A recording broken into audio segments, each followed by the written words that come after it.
Good morning, everyone. Please confirm if you can hear me.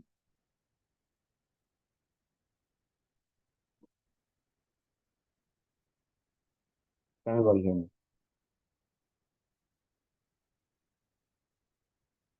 I can hear you, sir. All right. Good morning. Um, all right. My name is Samuel, and I'm a DevOps and infrastructure engineer. Here in the center. This morning I want us to explore understanding network threats and attack. Right. Which the same thing with cyber cyber threats and attack. We are going to explore what the computer network is about and what network security is all about. So we're going to look at network threats, um, and different type of threats and network attacks and different types of attacks. We're going to look at how to identify threats and the tools you use to prevent them. And then question and answer section. In this presentation, we will explore the world of network threats and attacks. We will define what this term means, discuss different types of threats and attacks, and explore some ways to protect ourselves from them. At the end of this presentation, we will have a better understanding of cybersecurity, landscape, and how to keep your data safe. In my previous presentations, I, I talked about overview of cybersecurity, how you protect your digital assets, actions you need to take to protect your digital assets, right? Here, because the internet is made up of interconnected network, all computers connected together in a network before make of what made the internet. So internet is an interconnected computer, right? Global interconnected computer. So every connection you make today is via a computer network, right? Via a computer network. And these connections need to be protected, need to maintain its integrity. Otherwise, there will be leak, there will be breach, and your data will not maintain its integrity and all that, right? So,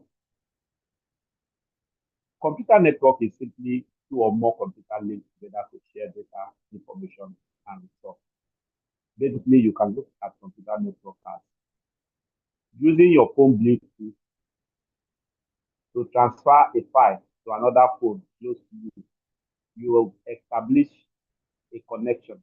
That's the computer network. That's peer-to-peer network. You've already connected one device with the other to share data and information. So, in a wider scope, you download information from the internet. That's a resource in another computer. You download it to your own computer.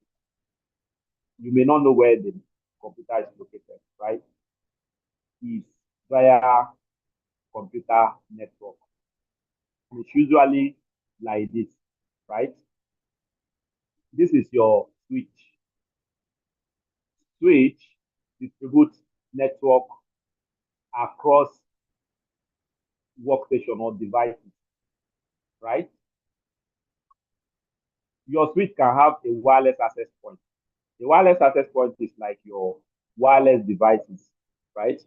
That you don't need a physical connection to get connected to the internet. So the switch connects your wireless access point, and somebody who is using Wi-Fi can still connect to your network, all right? And from your switch, you can also use a cable to connect your computer to the same network. And your server can be sitting somewhere, right? Here, you have a firewall. A firewall filters traffic coming into the network. right? You control who have access to your internet with the firewall. And then you have the router. Router exposes your internet, your network to the public internet. All right. So it's from the router that you get access to the internet. That's how the computer networking looks like, right? Then ports and protocols. In this switch, we just see the diagram. In this switch, you can see ports. Even in your laptop now, you have a port. You have a physical port where it's locked in your USB cable, where it's locked in your RJ45 jack. When you switch in, you slot in your HDMI ports and all that. Those are physical ports. All right. So switch comes with ports, multiple ports that you can use to connect your computer, right? Computer, plug-in computer. So these are what we refer to as a physical port. However, you can as well have a logical port, right? You can also configure a logical port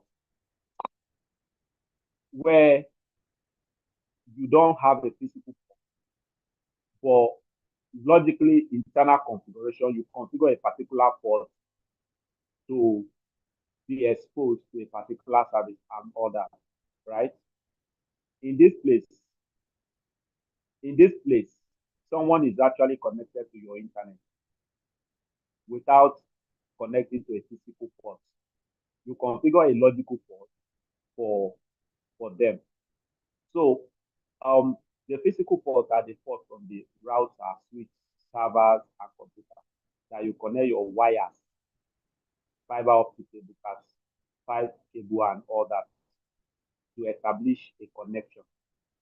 While the logical port also calls the socket little more than an address number. Now, both ends of the communication link agree to use when transferring data. Logical port is what you use for your Bluetooth. You know when you're trying to establish a connection from one device to the other, and one device is telling you fair, and you accept the fair. They've agreed. When you agree to accept the fair, it means that you have agreed to use a certain port to establish this communication. So the first one sent the request. You saw the request and then you agree. Then the connection will be established because two of you have agreed to use that same port. So that's what the logical port is about. Now, network security is the protections of your underlying network from unauthorized access, misuse, or theft. It involves everything you do to secure the infrastructure, the device, the applications, the users are using it, and the applications to work in a secure manner. Type of network security, just like we've seen in that diagram, firewall. Firewall should be fundamental and basic. You first of all need to control which service have access to your network, who should have access to your network. All right, you put a firewall rule to filter network that's coming into your to filter yes requests that come into your network. Then we have intrusion prevention system.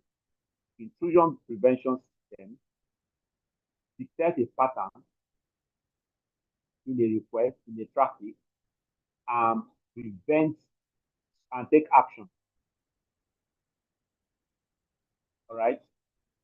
Intrusion prevention system did not allow unusual traffic, unusual requests to happen, certain requests that is suspicious to happen to come to your network.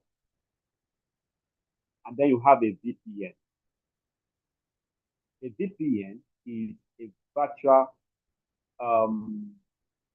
a VPN is a set of network that um, encrypt your data in transit, right? In a way that two devices can communicate in a public internet without exposing the data to the public internet. Two devices establish a tunnel. It's just like yes, a tunnel where they are shielded from external traffic. So it's only the two of them that can communicate with each other in a public network. That's what a VPN is about. And then there are services that render this VPN. There are companies that render this VPN services for free. What they do is you use your VPN. The VPN will shield your IP address. You know that every device on the internet is identified by a unique number, a unique ID, which is referred to as the IP address. Is your IP address that you use that the internet can identify your device. All right. And if anybody wants to target you, is that your IP address that they will use to link to your device? So now the VPN providers, what they do is they use your IP address to pass through their own VPN server. The VPN server will allocate another IP address. So nobody will see your IP address on the internet again. And you are using the internet anyway, right? So it's a way to make your activities online secure, secure your data, secure you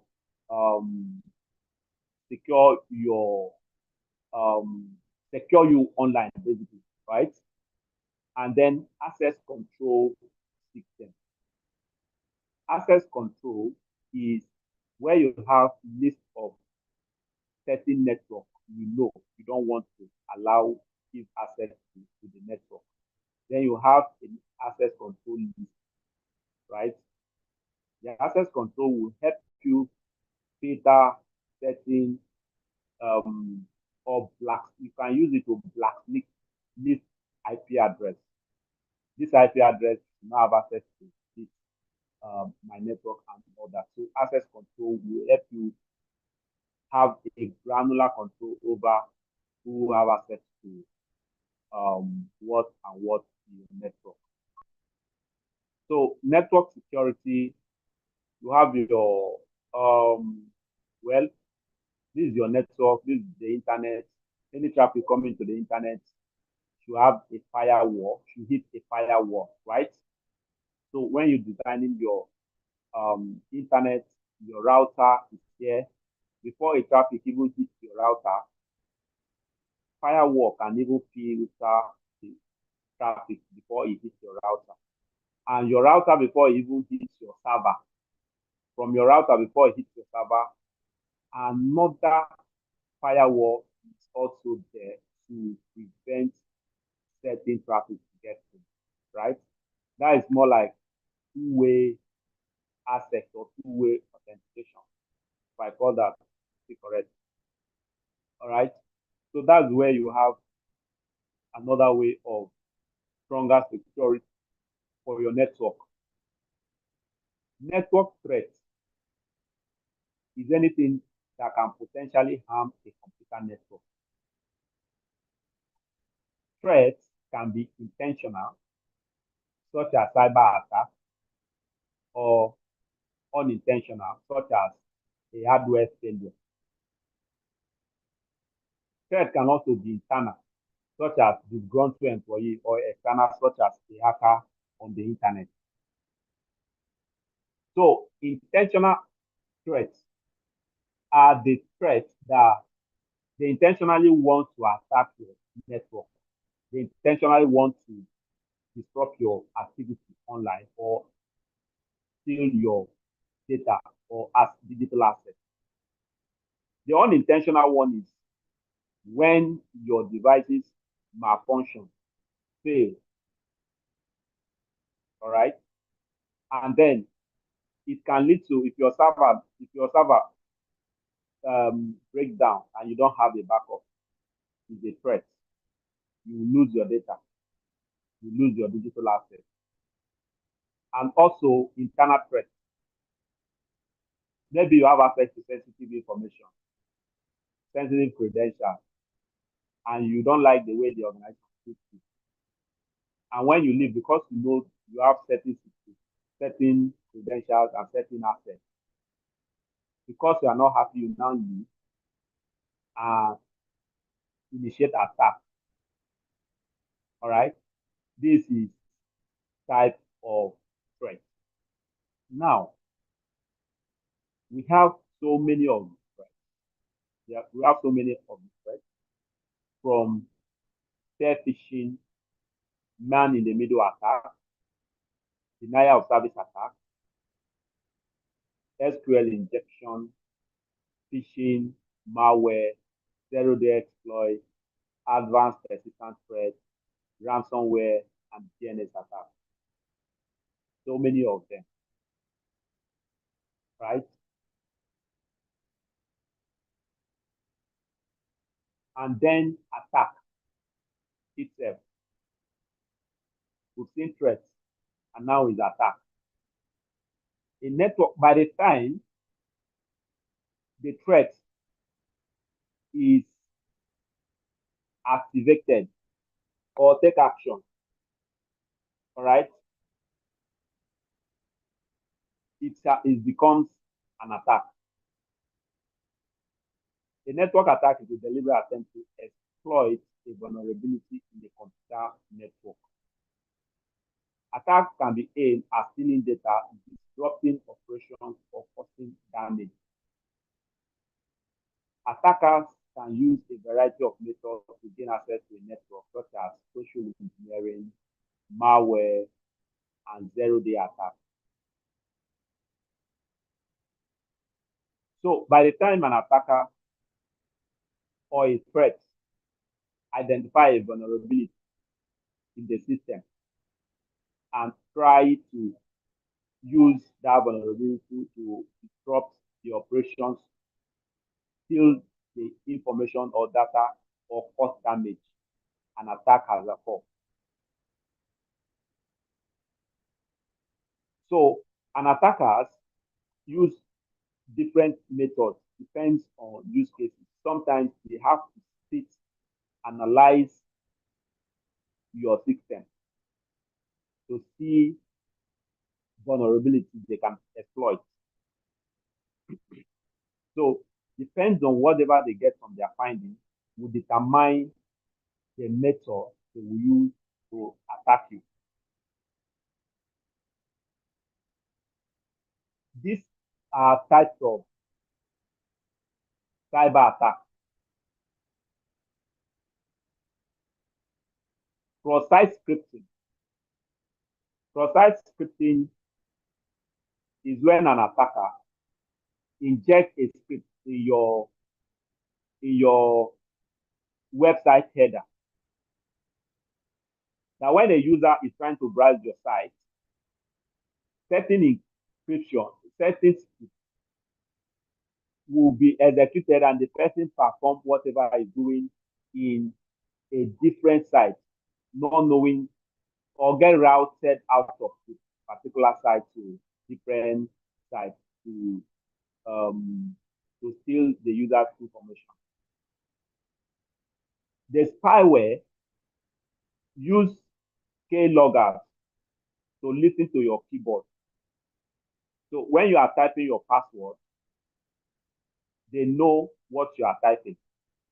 And then they can use what you are typing in the keyboard to go and log in and use it to access the resources you are trying to access. We have brute force attack. The brute force attack is trying multiple random passwords to guess which one will eventually enter. Right? That is brute force attack. They use a tool to actually generate multiple passwords to log into your system. Then password attack also almost the same thing like brute force attack, right? Using guessing your password to have access to your system. Man in the middle attack is while you are intending to send a request to the other, communicate with the other device, someone intercepts the communication in the middle. Is listening to the both of you. It's intercepting it. So that's the man in the middle attack. SQL injection attack is an attack that the attacker uses SQL command into your database to manipulate your database. All right. And then you have a malware attack. Malware attack is sending a form of software, a piece of software that they kind of replicate itself or do harm to the system. Like a malware in your system can like steal your information, encrypt your data without you having access to it, and makes your system malfunction, not working as expected and all that. So malware attack can take any kind of form, but is a piece of executable software in your system that can live in your system that you may not know, right? Running background activities, sending information to remote clients, and you have them, but you don't know. Some of them does not manifest. Some of them manifest by your computer start working beyond its capacity, processing huge data in the background that you don't know. Sometimes your system becomes very hot, right? The temperature of your system becomes high because it's overwhelmed by the background activities of malware. And what the malware is actually doing is exposing you to external clients, stealing your information and sending information to external clients, and so many other information depends on the type of malware that you have in your network. Then you have the virus. Virus have so many forms. Virus is a form of attack that spread from one computer, just like virus spread from human to human, from animal to animal. Like HIV, for instance, the virus, if you share certain maybe blood transfusions with a contaminated blood and all that, the other person is spread to the other person by physical touch, by whatsoever is spread. So the same thing with virus. Virus can live in your system And whenever you send a mail, you send a file to somebody else. That person also gets infected. Another person gets sent from that person. That another person, the person sends a file to another person, and then that's how it used to spread. So virus can replicate itself and cause also harm to your system. Depends on the aim of the attacker. We have phishing attack. Phishing attack, we mentioned that before. Phishing attack is pretending to be a legitimate entity when you are not. All right, trying to gain somebody's trust. So you pretend to be a bank, and you are not a bank, and you are not actually a bank, right? To steal people's information. So these examples of um, phishing attack and denial of access attack is when you send when the attacker sends volumes of traffic to the network to deny a legitimate request access to the network. That is what a denial of access attack. And then we have a ransomware attack, right? Ransomware attack where users' data got encrypted and they request for money to decrypt it for the user. Basically, you pay money and then they get decrypted. So those are different types of cyber network attacks. We have identifying threats and tools used to prevent them. First thing first, you need to identify threats. And when you identify threats, what should you do? Is to remove the threat and then prevent the threat from happening again. Why there's no single step you can take to protect against all attacks, there are some basic steps you can take that help to protect against many types of attacks. Here are some examples. If a system does not need a service or protocol, it should not be running. If your system does not need a service or protocol, it should not be on, should not be running. From system administration perspective, or cloud engineering, or infrastructure engineering perspective, or DevOps, if a server, if you don't need a certain port, it's actually a logical port. If you don't need a certain port to be exploited, if you are not using the port, don't expose the port. Don't expose the server port when you are not using them. If you are not using your Bluetooth, don't turn it on. Turn it on only when you need it, when you want to use it. It's just as simple as that.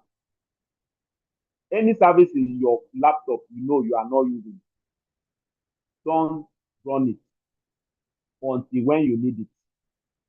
On your phone, any service you are not using on your phone, don't on it until you need it. Because attacker cannot exploit vulnerability in a service that is not running.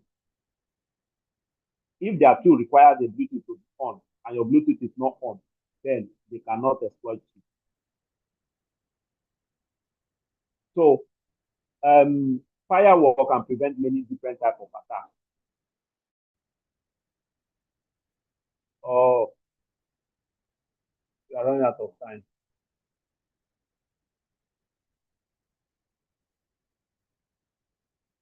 No. All right. Let me run quickly through this and to close. threat detection tools you can use to detect threats. You have RSA, new net witness platform, NOT, SolarWinds Threat Monitor, McAfee Enterprise Security Manager, Cisco SeedWatch, IBM Greater, Alienbot, USM, Splunk Enterprise Security, Threat Micro, Deep Micro Discovery, FireEye Threat Analytics Platform. So these are tools you can use to detect threats, right? Some of them are not free. Some of them have a basic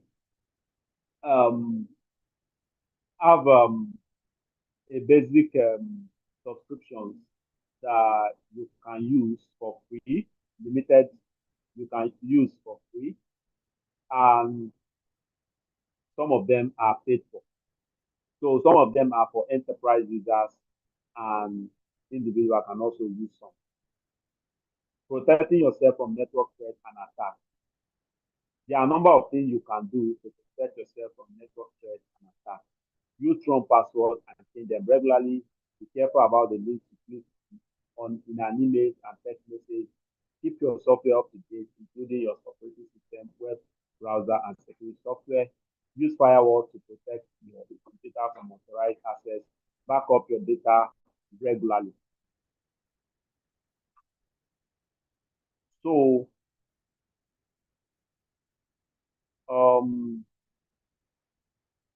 I think on this note, we can call it a day. So, let's say the best practice that you just mentioned, you have to like train your employee to on the best way to protect your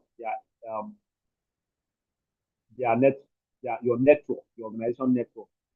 Create an insider threat program, maintain compliance, build a cyber threat incident response plan, back up your data, initiate phishing simulation, secure sites with HTTPS, and update system and software. On this note, we can say this is the end of the presentation. Do we have any one or two questions? Probably we can attend to it before we go.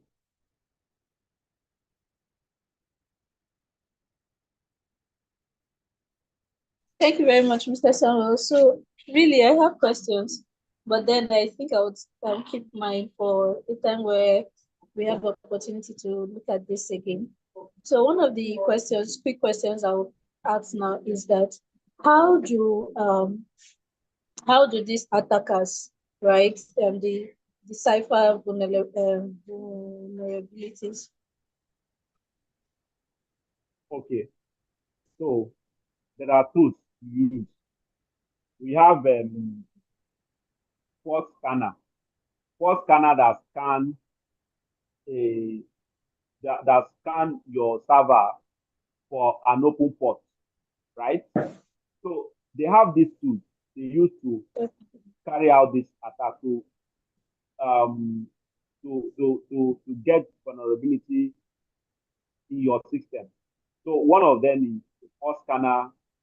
The Port Scanner is one. Then we have the Wireshark. Wireshark is a network analyzer. Can analyze your network, and they can, based on the information they are getting from the analysis, they will be able to identify vulnerability whatsoever, right? And then there are also the ones that check for applications vulnerability. So there are different software they use for all these things.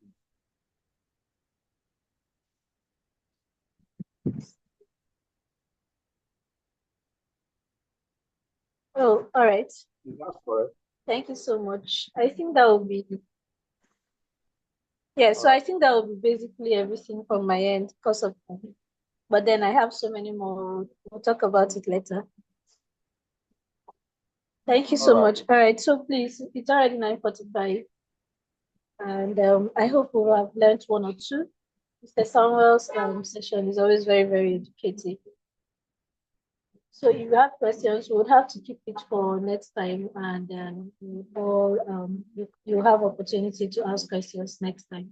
Thank you everyone for joining. Do have a productive day.